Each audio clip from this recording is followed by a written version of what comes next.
আসসালামু আলাইকুম। বাংলাদেশ বেতার গোপালগঞ্জ। খবর পড়ছি ওশান বিশ্বাস। গোপালগঞ্জে জুলাই আগস্ট গণ অভ্যুত্থানে আহত ও শহীদ পরিবারের মাঝে সঞ্চয়পত্র ও চেক বিতরণ করা হয়েছে। গতকাল বিকেলে জেলা প্রশাসকের কার্যালয়ের স্বচ্ছতা সম্মেলন কক্ষে আনুষ্ঠানিকভাবে এ চেক বিতরণ করেন জেলা প্রশাসক মোহাম্মদ কামরুজ্জামান। ৬ জন নিহতের পরিবার মাঝে ১০ লক্ষ টাকার সঞ্চয়পত্র ও ২০ জন আহতদের মাঝে ১ লক্ষ টাকার চেক তুলে দেন জেলা প্রশাসক। নড়াইলে গ্রাম প্রতিরক্ষা বাহিনীর অ্যাডভান্সড প্রশিক্ষণ পুরুষ ২০২৫-এর সমাপনী গতকাল বাংলাদেশ আনসার ও গ্রাম প্রতিরক্ষা বাহিনী নড়াইল জেলা কমান্ড্যান্ট কার্যালয়ের প্রশিক্ষণ কক্ষে অনুষ্ঠিত হয়েছে। জেলা প্রশাসক শারমিন আক্তার জাহান এতে প্রধান অতিথি হিসেবে উপস্থিত ছিলেন। গ্রাম প্রতিরক্ষা বাহিনীর ৬০ জন পুরুষ সদস্যকে এ প্রশিক্ষণ প্রদান করা হয়। বাংলাদেশ আনসার ও গ্রাম প্রতিরক্ষা বাহিনী নড়াইল জেলা কমান্ড্যান্ট মোহাম্মদ নুরুল আফসার এর সভাপতিত্বে সদর উপজেলা নির্বাহী কর্মকর্তা সঞ্চিতা বিশ্বাস, বাংলাদেশ আনসার ও গ্রাম প্রতিরক্ষা বাহিনী কর্মকর্তাগণ ও প্রশিক্ষণার্থীরা এ সময় উপস্থিত ছিলেন। মাদারীপুরে বিবাহ নিবন্ধকদের পেশাগত দক্ষতা বৃদ্ধি ও বাল্যবিবাহ নিরোধে করণীয় বিষয়ে কর্মশালা অনুষ্ঠিত হয়েছে। গতকাল সকালে জেলা সরকারি সমন্বিত অফিস ভবনের সম্মেলন কক্ষে এই কর্মশালা অনুষ্ঠিত হয়।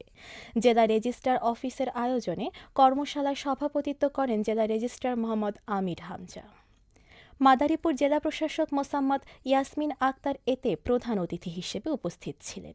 স্থানীয় সরকার বিভাগের উপপরিচালক মোহাম্মদ হাবিবুল আলম, সাব রেজিস্ট্রার আমির হোসেন, মুসলিম নিকাহ রেজিস্ট্রার কল্যাণ পরিষদ ঢাকা বিভাগের প্রধান সমন্বয়ক কাজী আলহাজ মাওলানা মুফতি মোহাম্মদ মহিউদ্দিন তাজিম সহ সংশ্লিষ্ট ব্যক্তিবর্গের সময় উপস্থিত ছিলেন। টুঙ্গিপাড়ায় শৈলদহ নদীর ভাঙনে ১০টি গ্রামের যাতায়াত বিচ্ছিন্ন হওয়ার ৪ দিন পরে প্রতিরক্ষা কাজ শুরু করেছে গোপালগঞ্জ পানি উন্নয়ন বোর্ড। গতকাল বিকেলে এ কাজের উদ্বোধন করেন টুঙ্গিপাড়া উপজেলা নির্বাহী অফিসার মোহাম্মদ মইনুল হক। গোপালগঞ্জ পানি উন্নয়ন বোর্ডের উপবিভাগীয় প্রকৌশলী মোহাম্মদ জাকারিয়া ফেরদৌস ও সহকারী কমিশনার ভূমি মোহাম্মদ মারুফ দস্তগীর সহ সংশ্লিষ্টরা এ সময় উপস্থিত ছিলেন। শরীয়তপুরের ভেদরগঞ্জে ৪৮ জন জেলের মাঝে বকনা বাছুর বিতরণ করা হয়েছে। গতকাল সকালে ভেদরগঞ্জ সিনিয়র উপজেলা মৎস্য কার্যালয়ের উদ্যোগে উপজেলার শহীদ মিনার চত্বরে এই কার্যক্রম অনুষ্ঠিত হয়। ২০২৪-২৫ অর্থবছরে ইলিশ সম্পদ উন্নয়ন ও ব্যবস্থাপনা প্রকল্পের আওতায় সুফলভোগীদের মাঝে বিকল্প কর্মসংস্থানের উপকরণ হিসেবে এ বাছুর বিতরণ করা হয়। সিনিয়র উপজেলা মৎস্য অফিসার আবদুল্লাহ আল ইমরানের সভাপতিত্বে প্রধান অতিথি হিসেবে উপস্থিত থেকে বিতরণ কার্যক্রম উদ্বোধন করেন উপজেলা নির্বাহী অফিসার অনিন্দ মণ্ডল। বিশেষ অতিথি হিসেবে ছিলেন উপজেলা প্রাণী সম্পদ অফিসার ডাক্তার আতিকুর রহমান মিয়া ও উপজেলা কৃষি অফিসার কৃষিবিদ ফাতেমা ইসলাম। গোপালগঞ্জ বিজ্ঞান ও প্রযুক্তি বিশ্ববিদ্যালয়ে শিক্ষকদের পাঠদানে উৎকর্ষতা ও গবেষণা কর্মে দক্ষতা বৃদ্ধির লক্ষ্যে আয়োজিত ২ দিন ব্যাপী কর্মশালার সমাপনী অনুষ্ঠিত হয়েছে।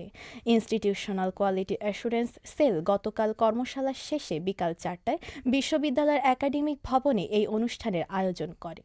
৫ মে শুরু হওয়া এই কর্মশালায় প্রতিদিন সকাল ১০টা থেকে বিকাল ৪টা পর্যন্ত সেশন অনুষ্ঠিত হয়। এতে বিজ্ঞান ও প্রকৌশল অনুষদের শিক্ষকগণ অংশগ্রহণ করেন।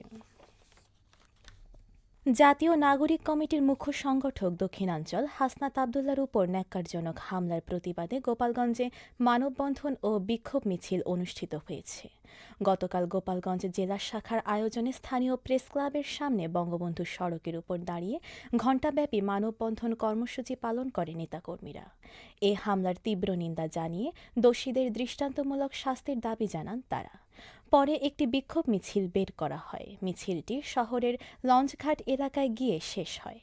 এ সময় কেন্দ্রীয় কমিটির সদস্য মোহাম্মদ আরিফুল দারিয়া ও জেলা সংগঠক রুম্মান হোসেন রিমন সহ সংশ্লিষ্টরা বক্তব্য রাখেন। ফরিদপুরের সালথায় হাফিজুল রহমান মোল্লা নামের এক যুবকের ঝুলন্ত মরদেহ উদ্ধার করেছে সালথা থানা পুলিশ। গতকাল সকালে উপজেলার মাঝারদিয়া ইউনিয়নের মুরাটিয়া গ্রামের একটি আম গাছ থেকে ঝুলন্ত মরদেহ উদ্ধার করা হয়। পুলিশ ও স্থানীয়রা জানায়, সোমবার সন্ধ্যার পর পরিবারের অজান্তে বাড়ি থেকে বের হয় হাফিজুল। রাতভর তাকে খোঁজাখুঁজির পরও পায়নি তার পরিবার। গতকাল সকালে মুরাটিয়া গ্রামের একটি পরিত্যক্ত বাগানের আম গাছের সাথে হাফিজুল রহমানের মরদেহ দেখতে পায় এক কৃষক। পরে সংবাদ পেয়ে সালথা থানা পুলিশ হাফিজুলের ঝুলন্ত মরদেহ উদ্ধার করে। সবশেষে আবহাওয়া।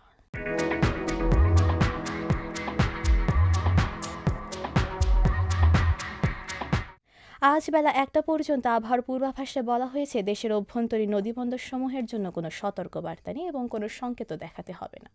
খবর শেষ হলেও আমাদের পরবর্তী খবর প্রচারিত হবে সকাল 10টা বেজে 30 মিনিটে বাংলায়।